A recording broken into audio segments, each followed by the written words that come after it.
गाने को बीच में रुकवाने का आरोप, कांग्रेस ने दी सफाई, कहा सोनिया गांधी खड़गे के लिए मांग रही थी कुर्सी। स्वतंत्रता दिवस पर सीएम ने किया ध्वजारोहण, कहा आज देश में इंफ्रास्ट्रक्चर का विकास हुआ, यशस्वी नेतृत्व होने से देश हुआ विकसित।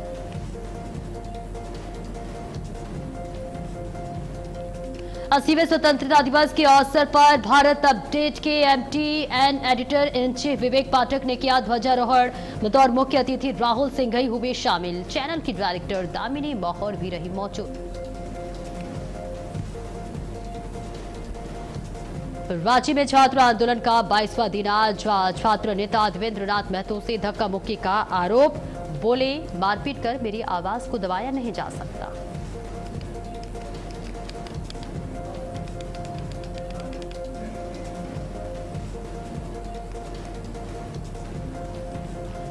अब ब्रेक के बाद एक बार फिर से आपका स्वागत है। खबरों में आगे बढ़ेंगे। हरिद्वार में योग गुरु बाबा रामदेव ने 80वें स्वतंत्रता दिवस के अवसर पर पतंजलि योगपीठ में ध्वजारोहण किया। इस दौरान उन्होंने भ्रष्टाचार, नशे और युवाओं में बढ़ती अनुशासनहीनता को लेकर चिंता जताई। बाबा रामदेव ने भ्रष्टाचारियों को चेतावनी देते हुए कहा कि सुधार जाए, कहीं ऐसा न हो कि फिर उन्हें आंदोलन के लिए सड़कों पर उतरना पड़े। उन्होंने कहा कि मन मर्जी को स्वतंत्रता नहीं कहा जा सकता, बल्कि आजादी के साथ अनुशासन और जिम्मेदारी भी जरूरी है। बाबा रामदेव ने देशवासियों से भ्रष्टाचार, बेईमानी और नशे के खिलाफ एकजुट होने और नशा मुक्त, भ्रष्टाचार मुक्त भारत बनाने का संकल्प लेने की अपील की।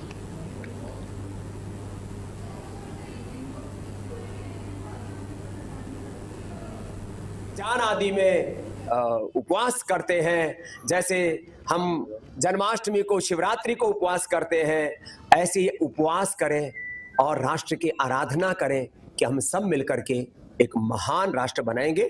श्रद्धेय आचार्य श्री आगे। सबको बहुत शुभकामनाएं, संपूर्ण देश को शुभकामनाएं।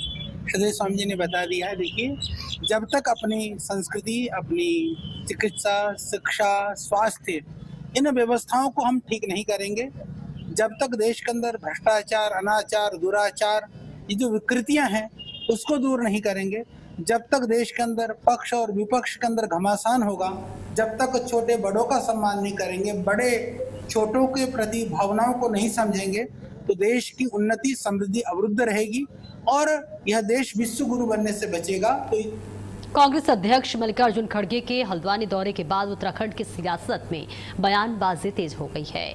खड़गे के कार्यक्रम के बाद मंच के कथित शुद्धिकरण को लेकर बागेश्वर से कांग्रेस के दलित नेता बालकृष्ण ने भाजपा पर निशाना साधा है। बालकृष्ण ने इस पूरे घटनाक्रम को सामाजिक सौहार्द और लोकतांत्रिक मूल्यों के लिए निंदनीय बताया।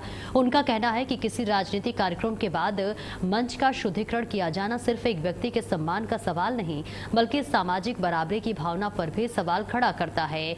इस मुद्दे को लेकर अब सियासी आरोप प्रत्यारोप तेज होते नजर आ रहे हैं। भारतीय जनता पार्टी के करनी और करतूत में बहुत फर्क है। ये सारी देश देख रही है, सारी जनता देख रही है। ये अगर आप गूगल में अगर सर्च कराएं तो भारतीय जनता पार्टी के जो लीडर हैं उनकी रिश्तेदारी मुसलमानों के साथ है। अगर मैं गलत कह रहा हूं तो आप गूगल में सर्च कर लीजिएगा। और चुनाव आते हैं तो दलितों के घर में खाना खाने को जाते हैं और पीठ पीछे इतने हमारे सम्मानित राष्ट्रीय अध्यक्ष खड़गे जी का जो प्रोग्राम था, उस प्रोग्राम के बाद उस स्थल का इन्होंने शुद्धिकरण किया। ये बहुत निंदनीय। और देहरादून सचिवालय में उत्तराखंड की बागवानी को बढ़ावा देने को लेकर मुख्य सचिव आनंद बर्धम ने अधिकारियों के साथ महत्वपूर्ण बैठक की। बैठक में उत्तराखंड एकीकृत बागवानी विकास योजना के सभी घटकों की समीक्षा की गई। मुख्य सचिव ने परियोजनाओं की GIS आधारित मैपिंग, सिंचाई व्यवस्था और सप्लाई चेन को मजबूत करने के निर्देश दिए। नैनीताल, पिथौरागढ़, टिहरी और उत्तरकाशी के 16 विकास खंडों में क्लस्टर आधारित काम की समीक्षा करने को कहा गया। पर्वतीय क्षेत्रों में जरूरत के अनुसार छोटे और सौर ऊर्जा आधारित कोल्ड स्टोरेज विकसित करने पर भी जोर दिया गया। साथ ही पॉली हाउस योजना की साप्ताहिक समीक्षा और महक क्रांति के लिए वर्षवार लक्ष्य तय करने के लिए निर्देश दिया। तो तस्वीर अब तक साझा कर रहे हैं, जहां बागवानी विकास को लेकर मुख्य सचिव ने जानकारी साझा की।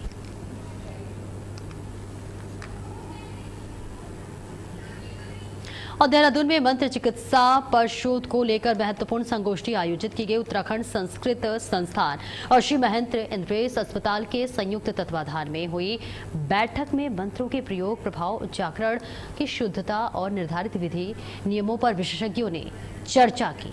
वही चिकित्सा विशेषज्ञों ने कहा कि यदि किसी बीमारी के उपचार से जुड़े प्रामाणिक साहित्य उपलब्ध है तो मरीज की सहमति और नैतिक समिति की मंजूरी के बाद प्रयोगात्मक अनुसंधान आगे बढ़ाया जा सकता है। वहीं संस्कृत शिक्षा सचिव ने विद्वानों से 10 दिनों के भीतर संबंधित साहित्य उपलब्ध कराने को कहा ताकि शोध प्रक्रिया शुरू की जा सके। बैठक में संस्कृत विद्वान, चिकित्सा विशेषज्ञ और अधिकारी मौजूद रहे। मसूरी के झड़ीपानी क्षेत्र में रेलवे की जमीन पर बने होटल और भवनों पर अब कार्रवाई जो है तलवार लटकती हुई नजर आ रही है। जहां उत्तर रेलवे ने कई संपत्तियों को कारण बताओ नोटिस जारी कर 7 दिनों में जवाब मांगा है। रेलवे के मुताबिक ये निर्माण कथित तौर पर उसकी जमीन पर किए गए हाईकोर्ट के निर्देश के बाद रेलवे ने अतिक्रमण के खिलाफ कार्रवाई तेज कर दी है। जवाब संतोषजनक नहीं मिलने पर एक पक्षीय बेदखली की कार्रवाई की जा सकती है।